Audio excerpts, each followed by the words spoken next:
Hello everyone, welcome to special study. आज की special video में साउंड मतलब कि ध्वनि से बनने वाले इम्पोर्टेंट क्वेश्चंस को कवर करेंगे और ये काफ़ी इम्पोर्टेंट चैप्टर रहेगा फिजिक्स का।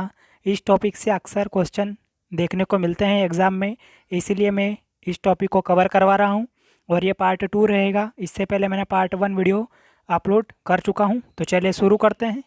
क्वेश्चन नंबर 51 है, ध्वनि तरंगे किसके कारण प्रतिध्वनि उत्पन्न करते हैं? तो जो ध्वनि तरंगे होती है दोस्तों, ये परावर्तन के कारण प्रतिध्वनि उत्पन्न करते हैं, याद रखिएगा। अगला क्वेश्चन है, एक व्यक्ति को अपनी प्रतिध्वनि सुनने के लिए परावर्तक तल से कितनी दूरी पर खड़ा होना चाहिए? तो कितनी दूरी पर खड़ा होना चाहिए? 56 फीट पर। ठीक है, याद रखिएगा, ये भी पूछा जाता है बार बार। अगला क्वेश्चन है, स्टेथोस्कोप ध्वनि के किस सिद्धांत पर कार्य करता है?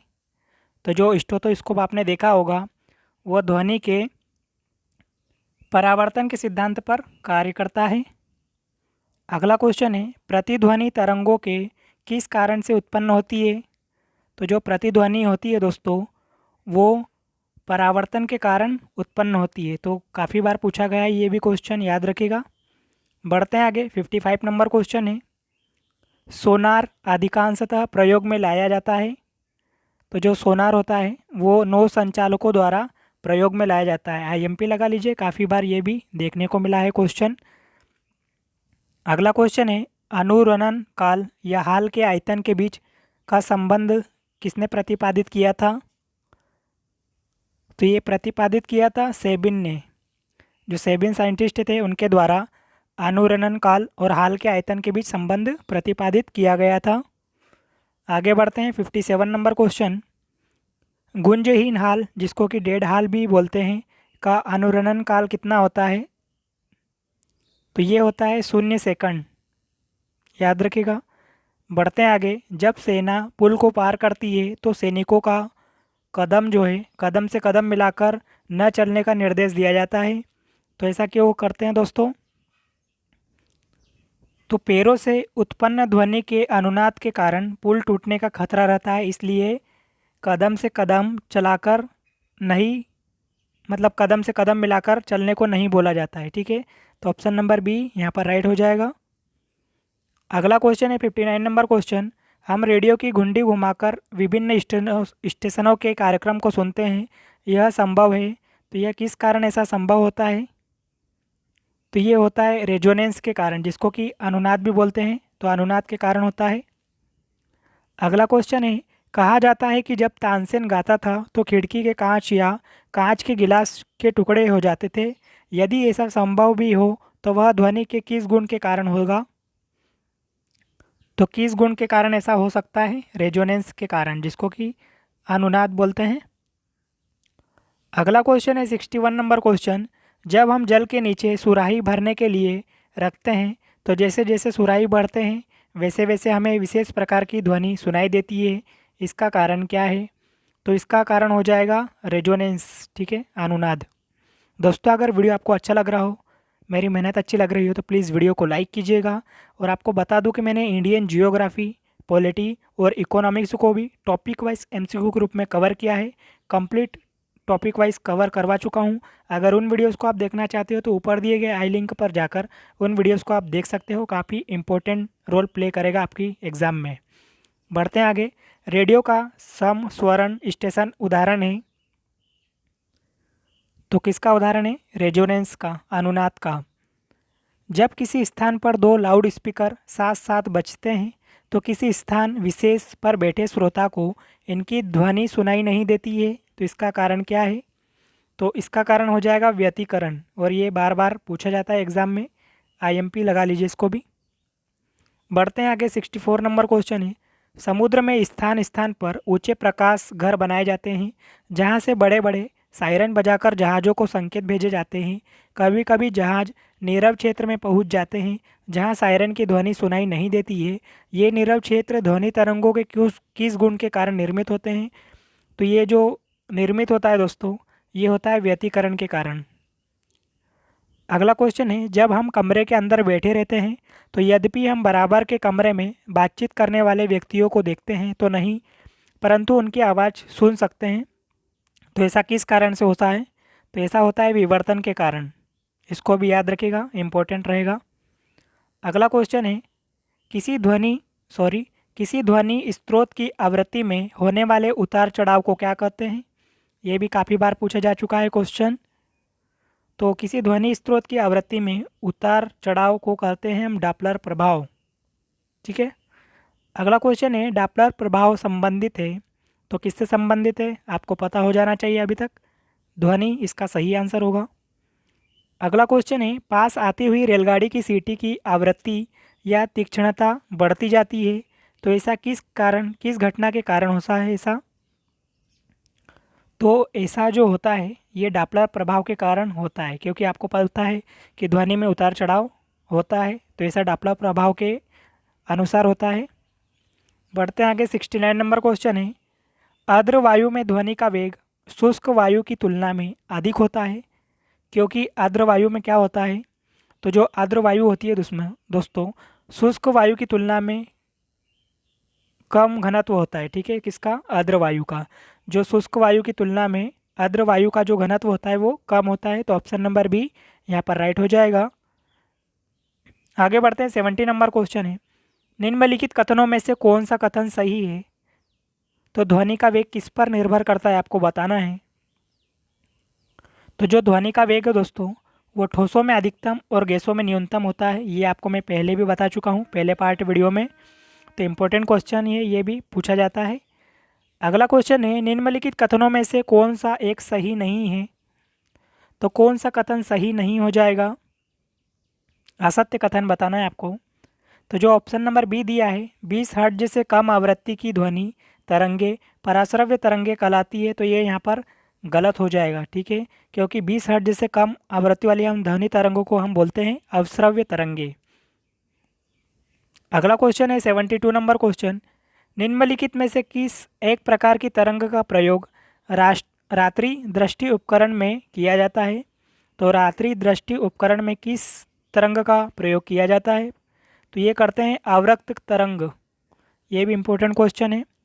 अगला क्वेश्चन है, निम्नलिखित में से किस एक में ध्वनि चाल सबसे अधिक होती है? तो ये आपको मैं बता चुका हूँ दोस्तों, किस में ध्वनि की चाल सबसे अधिक होती है? तो ठोस में। ठीक है, तो याद रखिएगा लकड़ी इसका सही आंसर हो जाएगा। अगला क्वेश्चन है, एक जेट वायुयान 2 मैक के वेग से हवा में उड़ रहा है। जब ध्वनि का वेग 332 मीटर पर सेकंड हो तो वायुयान की चाल कितनी हो जाएगी?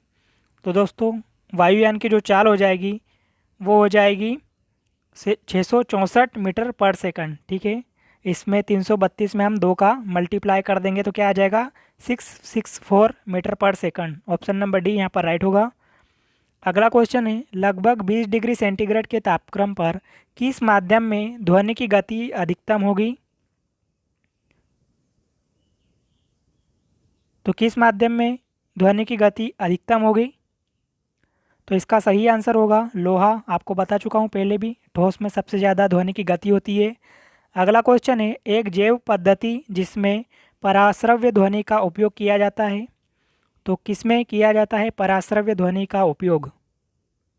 तो सोनोग्राफी में किया जाता है। ये भी इम्पोर्टेंट क्वेश्चन लगा लीजिए, काफ़ी बार देखने को मिला है एग्ज़ाम में। अगला क्वेश्चन है 77 नंबर क्वेश्चन, कौन सी तरंगे शून्य में संचरण नहीं कर सकती है? कौन सी ऐसी तरंगे हैं जो शून्य में संचरण नहीं कर सकती है? तो ध्वनि तरंगे जो होती है वो शून्य में संचरण नहीं कर सकती है। अगला क्वेश्चन है, वी ए वी डब्ल्यू तथा वी एस क्रमशः वायु जल तथा इस्पात में ध्वनि का वेग हो। तो आपको बताना है कि निम्न में 4 ऑप्शन में से कौन सा ऑप्शन सही होगा। तो आपको बता दूं इसका सही आंसर होगा ऑप्शन नंबर ए, मतलब कि इस्पात में सबसे ज़्यादा, उसके बाद किस में? जल में, और उसके बाद में वायु में। तो ऑप्शन नंबर ए यहाँ पर राइट होगा। 79 नंबर क्वेश्चन देखते हैं, ध्वनि तरंगे नहीं चल सकती है। तो जो ध्वनि तरंगे होती है वो निर्वात में नहीं चल सकती है। कंफ्यूज मत होइएगा, सबसे ज़्यादा ध्वनि तरंगे चलती है ठोस में और निर्वात में चल नहीं सकती, दोनों को याद रखिएगा, कंफ्यूज मत होइएगा।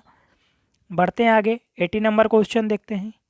वह उपकरण जो ध्वनि तरंगों की पहचान तथा ऋजु रेखन के लिए प्रयुक्त होता है क्या कहलाता है? तो वो कहलाता है सोनार। इंपॉर्टेंट क्वेश्चन रहेगा, देख सकते हो एसएससी में पूछा गया क्वेश्चन है। अगला क्वेश्चन है, पराध्वनिक विमान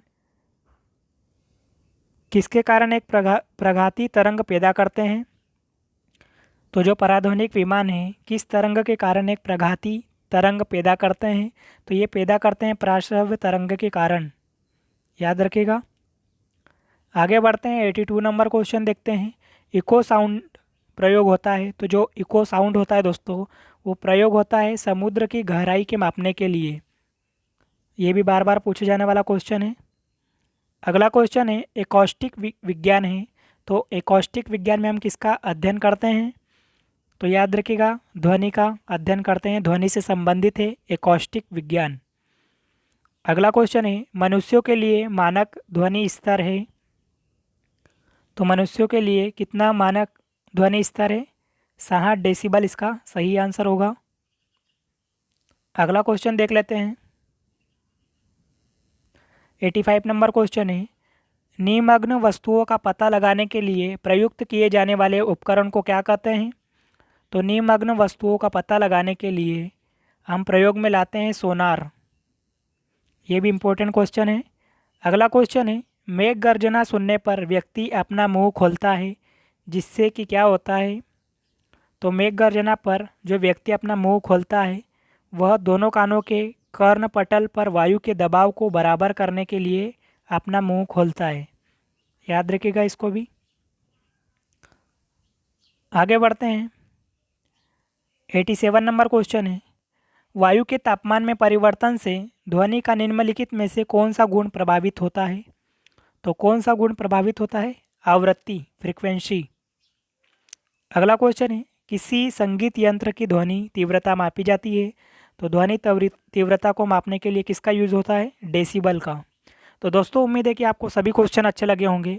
अगर वीडियो पसंद आया हो तो प्लीज़ लाइक कीजिएगा, चैनल पर नए हो तो प्लीज़ सब्सक्राइब जरूर कीजिएगा, साथ में बेल आइकन को भी प्रेस कीजिएगा, ठीक है, ताकि हमारी नई वीडियो आपको टाइम पर मिल सके। और आपको बता दूं कि मैं डेली बेसिस पर डेली टॉपिक वाइज एमसीक्यू का वीडियो अपलोड करता हूं। अब आपको बस रेगुलर रहने की ज़रूरत है। अगर आप रेगुलर रहते हो, ठीक है, कंटिन्यू वीडियो देखते हो, तो प्लीज़ आपको बता दूं कि आप जीके में काफ़ी अच्छा स्कोर करके आओगे। और आपको बता दूं कि पुराने वीडियोस नहीं देखे हैं तो प्लीज़ प्लेलिस्ट में जाकर उन वीडियोस को ज़रूर देखिएगा। काफ़ी इंपॉर्टेंट रोल प्ले करेंगे आपकी एग्ज़ाम में, काफ़ी इंपॉर्टेंट रहेंगे, ठीक है। तो यही उम्मीद करूँगा कि आप चैनल को सब्सक्राइब जरूर करोगे। तो चलिए मिलते हैं इम्पोर्टेंट टॉपिक के साथ नेक्स्ट वीडियो में। जब तक के लिए जय हिंद, ऑल द बेस्ट।